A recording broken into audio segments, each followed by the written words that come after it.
Snowman in Paradise by Michael Roberts.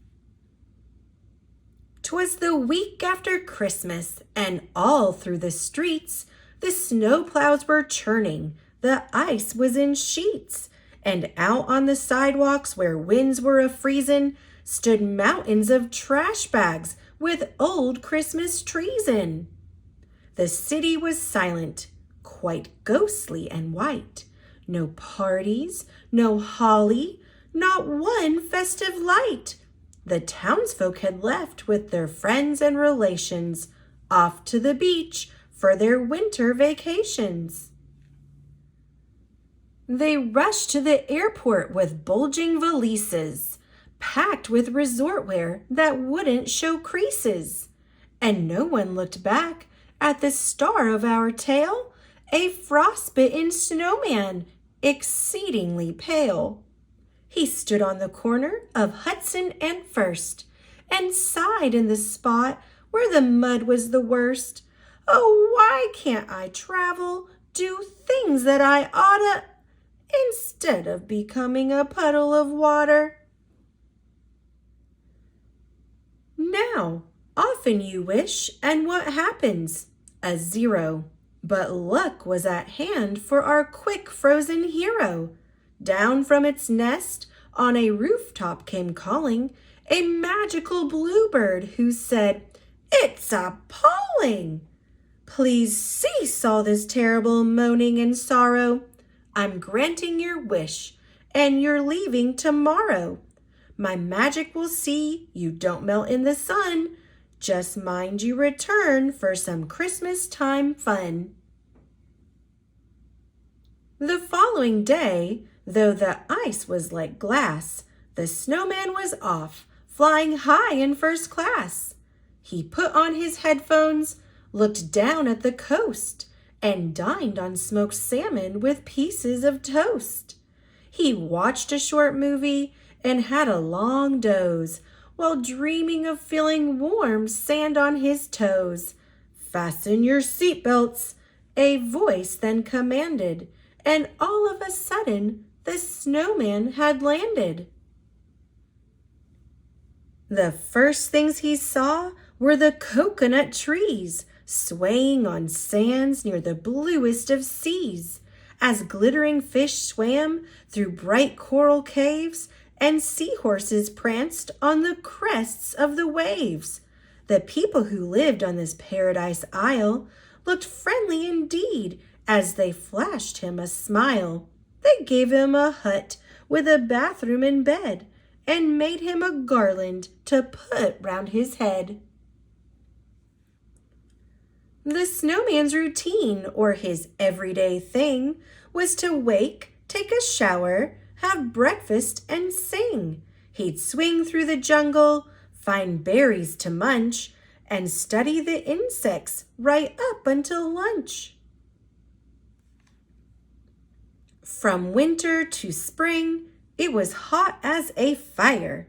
In March, the thermometer shot even higher.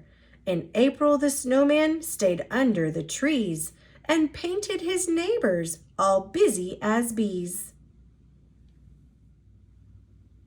In May, after splashing with buckets of paint, he threw down his brush, saying, "Go, Gan, I ain't." Then, hearing the waves crashing high on the shore, he raced to go surfing and painted no more. He partied through June, ate bananas in bunches. He slept until noon and had very late lunches. Each night he would skip on his big snowy feet, then pause just because he'd find new things to eat. July for the snowman was much the best fun. He'd find things to do, then he wouldn't do one. He lazed in his hammock, ate meal after meal, and didn't use sunblock, since how could he peel? Then halfway through August, the snowman said, "Phew, it can be quite tiring with nothing to do. Perhaps I'll be good, grow some flowers for friends to take back as gifts when my holiday ends." September, October, the snowman worked hard to make a swell garden that covered his yard. And then in November, he wrapped neighbors' huts with seasonal blooms mixed with fresh fruit and nuts. Christmas was coming. He soon had to go back to the mud and the slush and the snow. How sad, thought the snowman, to leave this behind. But then something happened that quite changed his mind. A sinister bell tinkling far in the east signaled the warriors' pre-Christmas feast, where hunters who gathered for cocktails at 6 had run out of ice cubes to drop in the mix. It took just a minute for each thirsty guest to see that a chunk of the snowman was best to chill all their drinks, make them taste much more cooling. So let's go and get him, the leader said, drooling. Surrounding the snowman, they said, "You're so cool." He looked at their glasses and thought, "I'm no fool." Then off up a hillside he dashed to the top and dived to escape in a waterfall's drop. 'Twas Snowman's good luck that the plants were now friends. They tied up the tribe, turned them right on their ends.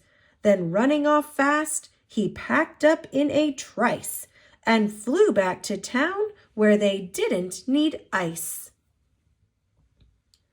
Landing home safe in the cold of Manhattan, the snowman relaxed in the taxi he sat in, until all the lights shining bright in Times Square showed him the bluebird was waiting right there. "So what Christmas treat did you bring?" it cried, clapping, as inside the snowman's small case it heard tapping. Then whoosh, like a jet, out flew flowers fantastic, on stems stretching high to the sky like elastic. Orchids grew madly as vines started clinging. Palm leaves and cacti were sprouting and springing. From Brooklyn across to the United Nations, each block was a riot of wild decorations. Shoppers out hunting to buy gifts aplenty, in taxis which never gave change for a 20, were charmed to discover cab roofs now had gardens, and drivers had manners, said thank you and pardon. 'Twas the night before Christmas, and though the snow swirled, our hero stayed snug in his own rooftop world. "Snowman," said Bluebird, "please live here forever. This place is my gift for your present so clever." "To live here forever? How could it be hard? There's a bluebird of happiness in my backyard. So here is my wish as I turn out the light. Merry Christmas to all, and to all a good night."